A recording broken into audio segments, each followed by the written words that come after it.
Investigating El Nino, the citizen scientists who are capturing changes along the San Diego shoreline and what their findings may reveal about the future. And watch where you step. Beautiful views haunting a risky spot by the ocean. The weather trends that may catch people off guard. Our final goal is to help families, to help their students. A San Diego school doing double duty, the campus who is teaching kids and their parents. KPBS Evening Edition starts right now.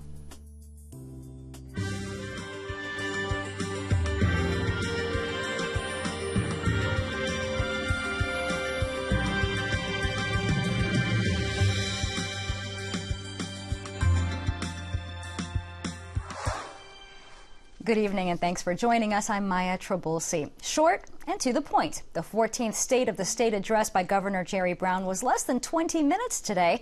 He used it to outline his concerns about the state and urge caution with government revenue. He called for lawmakers to beef up the state's funding to be used for infrastructure repairs in lieu of expensive new programs. He called for an increase in minimum wage and stronger laws protecting unionized workers. He received applause when he talked about enacted and expanded programs to fight growing inequality. We made sure that 6.5 million workers will be paid for sick leave. And with respect to helping low-income students, we provide over $2 billion in Cal Grants, and we pay the enrollment fees for 65% of community college students. We've added back hundreds of millions of dollars to our CalWorks, foster care, and child care programs. And in May, we'll start providing full health care coverage to the children of undocumented workers. Brown is entering his 6th year as governor after previously holding the post from 1975 to 1983. Not everyone was happy with Governor Brown's speech. Some Republicans slammed Brown with criticism over failing to address accountability measures to verify whether the money going into education is actually improving learning. Funds for education account for more than half of the state's general fund. Lawmakers also criticized the governor's call for restructuring some state taxes. Very concerned and frustrated that we continually come back to more taxes. The solution is always more taxes in the state of California, coming from the legislature and the governor's office. And that cannot be the answer. And the state's budget surplus is projected to be around $8 billion.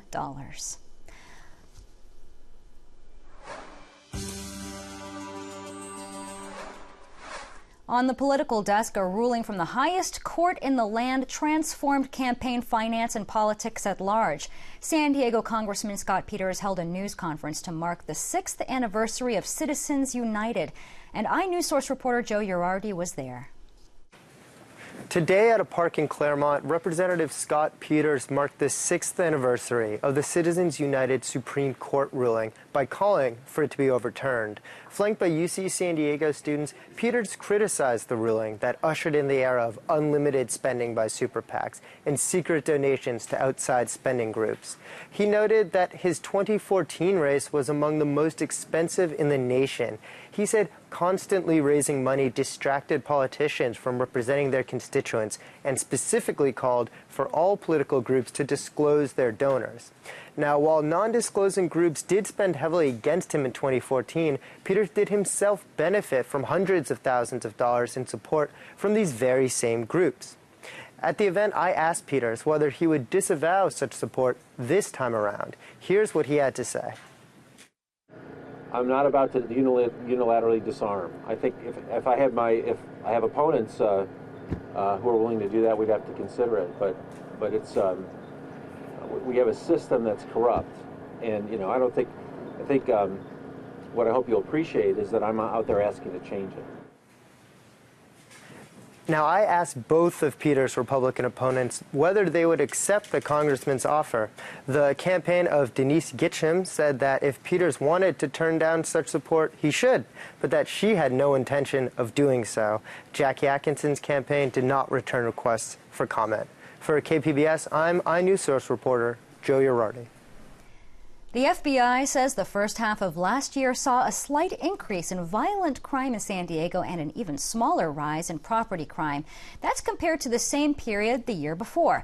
The mid-year report is a snapshot of crime in American cities of more than 100,000 people. The report tracks violent crime in several categories so police agencies can look at patterns to determine strategies and technologies they can use to fight it. Violent crime was up by small margins in Chula Vista and Escondido, but down in Carlsbad, El Cajon, and Oceanside. The fatal police shooting of a homeless and mentally ill man last April has prompted federal authorities to agree to attend briefings on future officer-involved shootings in San Diego County. The FBI and the U.S. Attorney's Office will now sit in on law enforcement initial meeting with the County District Attorney's Office.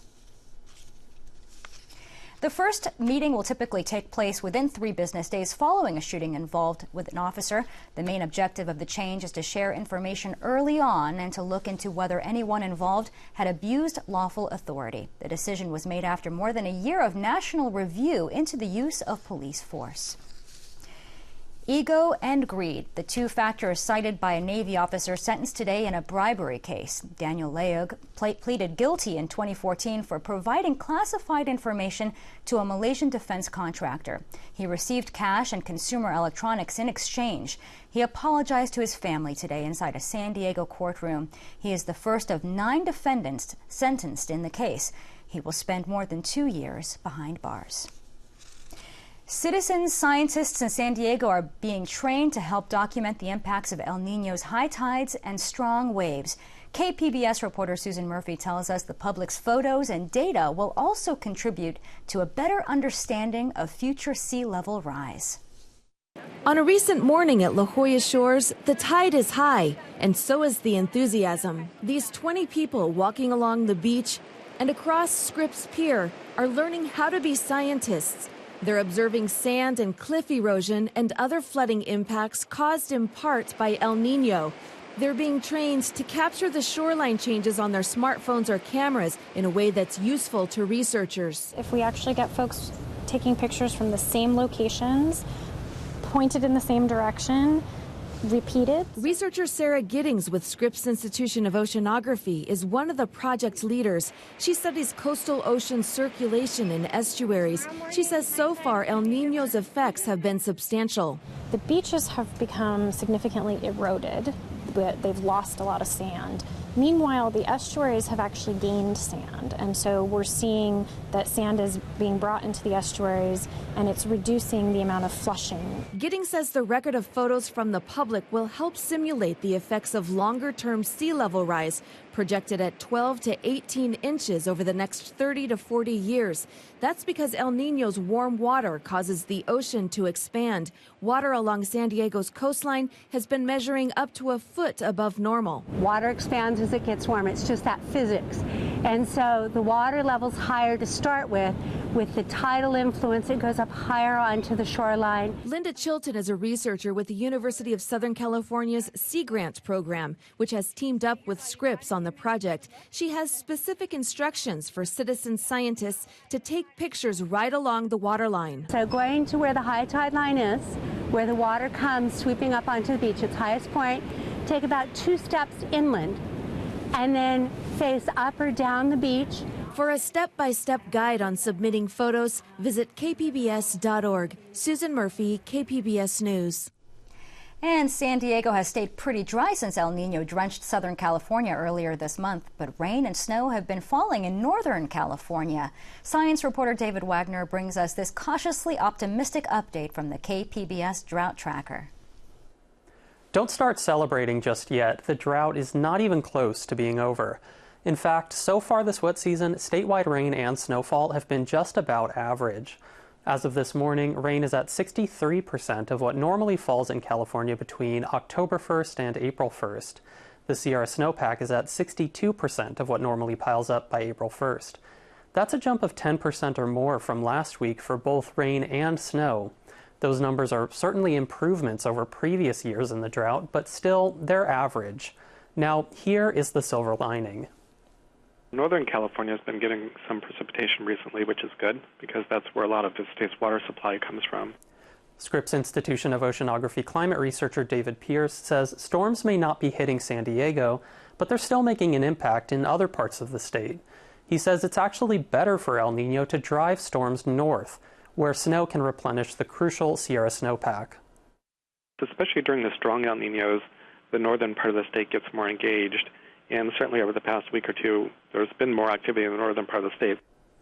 To see the latest numbers and compare them to previous years in the drought, go to kpbs.org/drought tracker. David Wagner, KPBS News. And as San Diego enjoys sunny and mild weather, the East Coast is under a blizzard watch. Heather Waldman has more in tonight's KPBS weather report. Well, some clouds are spreading throughout the southwestern states as we go through the afternoon hours. The rain, it's staying well off to the north, and it should stay there for at least the next couple of days. Another system already wound up, ready to go over the central Pacific. That will bring a slight chance for a shower to the area Saturday night and into the day on Sunday. Closer view of San Diego and Orange counties shows that most of the clouds are pretty few and far between. A few moved through this morning, but we're looking at much better, especially the beaches this afternoon. A little bit warmer than recent days as well, and our temperatures will stay seasonable as we go through this weekend. Tonight in San Diego County, temperatures will be in the mid-40s around Oceanside. We'll drop into the 30s there in Ramona, 42 in Alpine. Mount Laguna, one of the cool spots there, of course, at 29 degrees. For tonight, Chula Vista falls to 46. As we go through Friday, again, that next system moves closer. It's a slow mover, though. It's the same system we're already looking at. Pacific moisture will continue to feed some showers around San Francisco, southward towards Los Angeles. It's not going to do anything in the way of rain again until Sunday, but it is going to send some clouds through the Southland and, of course, snow into the northern and central Sierra, adding on some snowpack just in time for those weekend skiers. So some good news there. Here's a look at your headlines as we go through the next few days. We'll be mainly dry up through Saturday. Next storm system is going to move in on Sunday. Should be far south enough that we do get a couple of sprinkles near the San Diego area, but all throughout, temperatures will stay close to average, maybe a little bit cooler Sunday into Monday as that storm system passes through. So that's just something to keep in mind. We'll start you off the coast here for the next few days. Again, watch for a shower Saturday afternoon, perhaps some clouds lingering into Sunday morning, more sunshine later in the day, and watch the temperatures recover there. Back to 70 degrees by the time we get to Tuesday with plenty of sunshine there as well. Farther inland, a mix of clouds and sunshine on Friday. Watch for those showers coming through on Saturday. We return to the sunny skies on Sunday.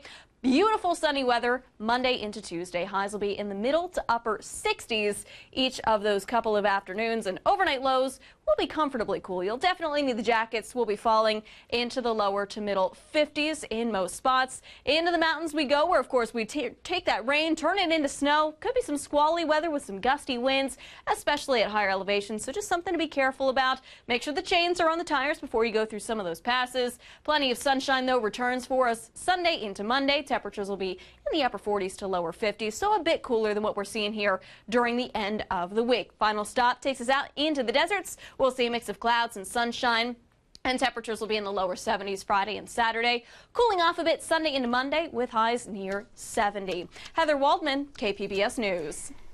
And the recent rains not only flooded our streets, but are causing cliff erosion. KPBS reporter Matt Bowler says cracks along the edges of Sunset Cliffs aren't scaring off surfers or tourists.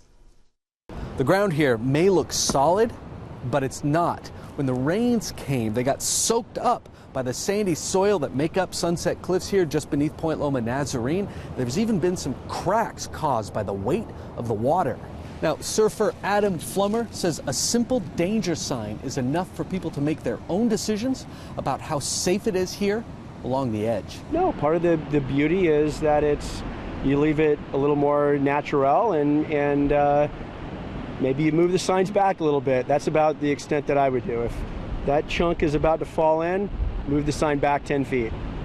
Flummer says that we just have to accept that because of erosion, some beaches will just become inaccessible. From Sunset Cliffs, Matt Bowler, KPBS News. 3 months have passed since Southern California Gas had its worst gas well failure ever. The out-of-control well in Los Angeles County has already released more than 4.6 billion cubic feet of gas into the atmosphere, and it has driven more than 2,000 families from their homes. Ingrid Lobet of KPBS News partner iNewsSource says some practices up at the gas storage site are raising questions. The first thing to understand is that when we talk about natural gas storage, we're not talking about some underground tank. We're talking about the earth, a natural rock formation that used to hold oil. The oil was all pumped out last century, and now the formation is quite useful for storing natural gas.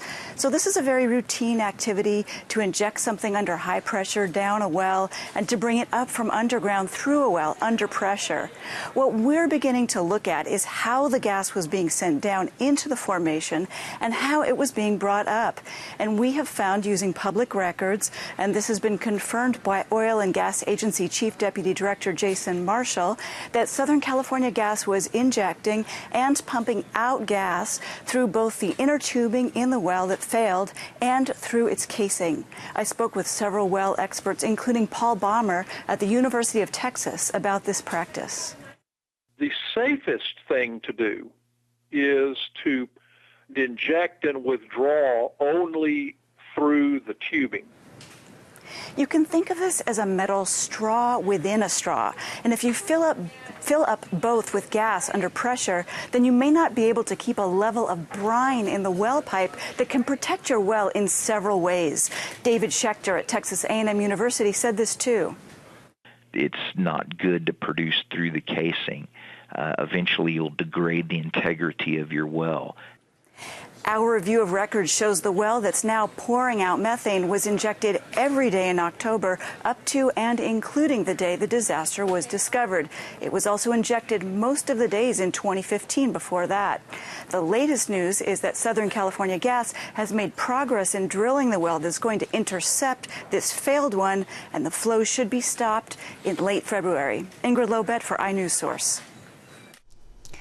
There's always room at the top, or in this case, on the ocean front. Developers behind a new hotel complex near the convention center say the city's plans to expand are not dead, even though the projects share the same location.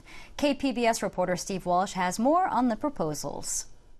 Developers of Fifth Avenue Landing are asking the Port Commission to review plans for an 850-bed waterfront hotel with a 565-bed hostel next to the convention center.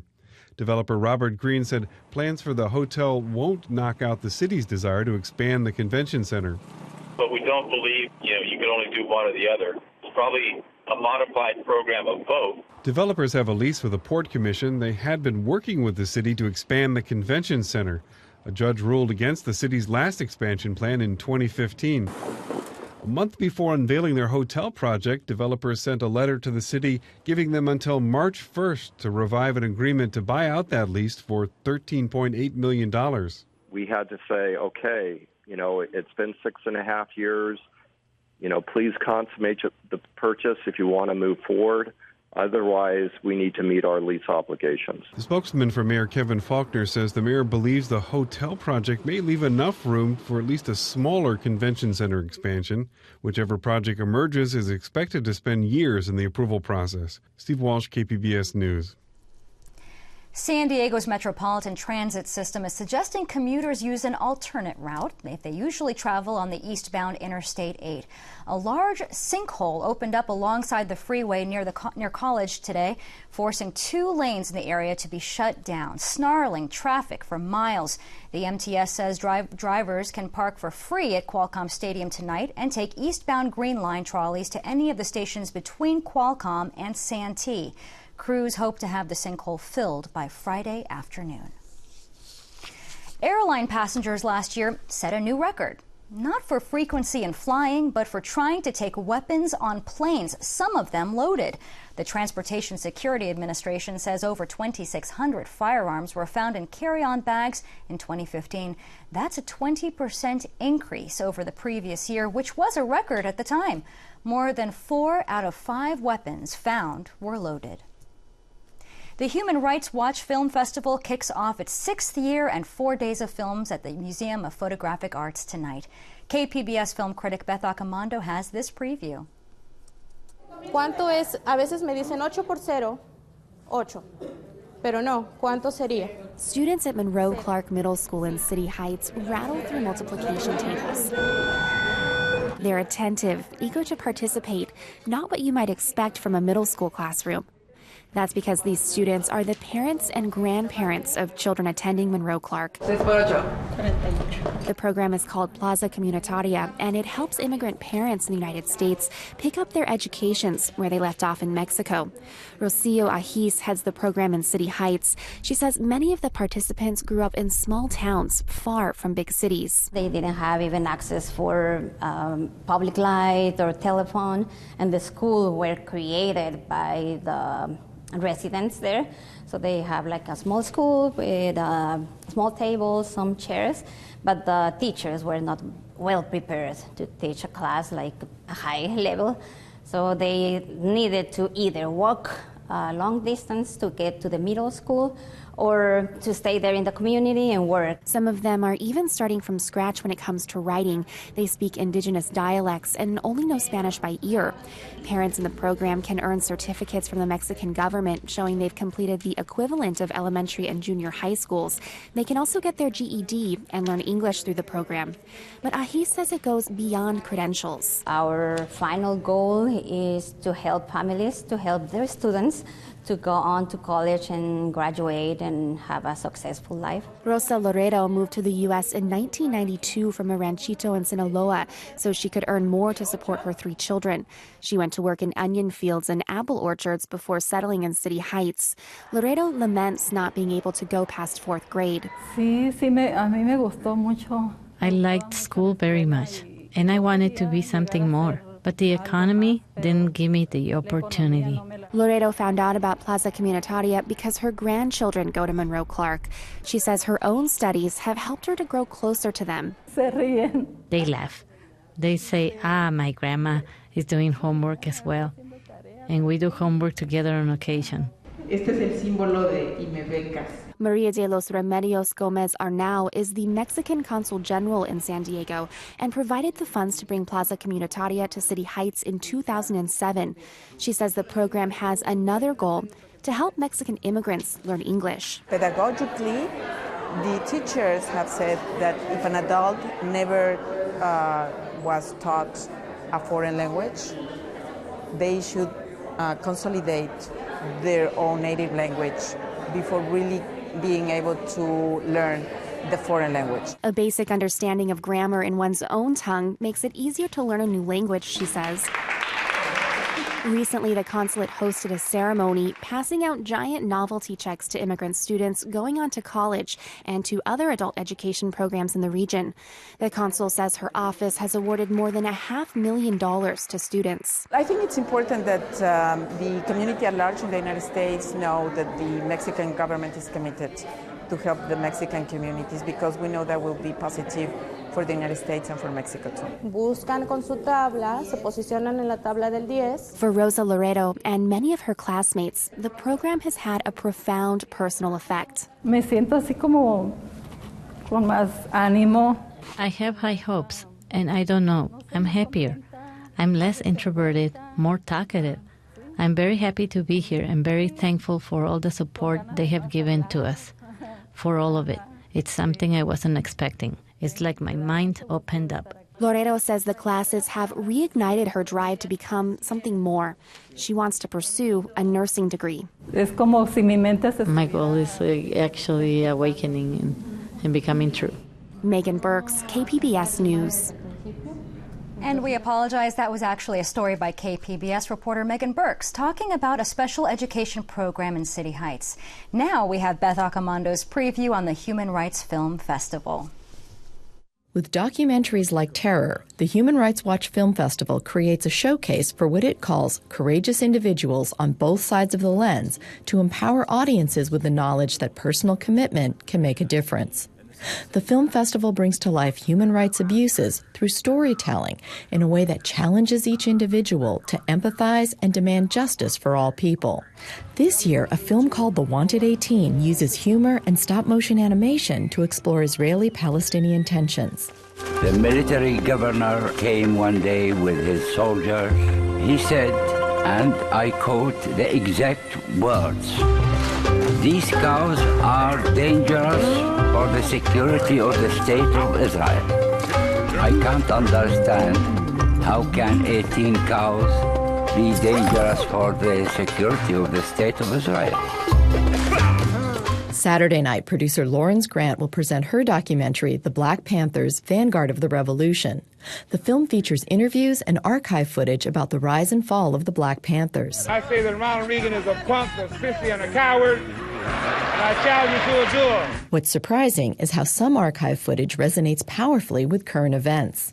The thing that led to the Panthers was what we were seeing on television every day: attack dogs, fire hoses, bombings. We stand on the eve of a black revolution, brothers. That connection proves the importance of the documentary playing at this year's Human Rights Watch Film Festival, as issues of race, injustice, and revolution continue to play out in American culture and around the globe.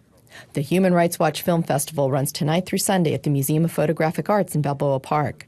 As in years past, it's a festival designed to enlighten and to encourage people to ask questions and take action. Beth Accomando, KPBS News. And you can find tonight's stories and other San Diego stories on our website. That's kpbs.org/evening edition. Thank you for joining us. Have a great evening. Good night.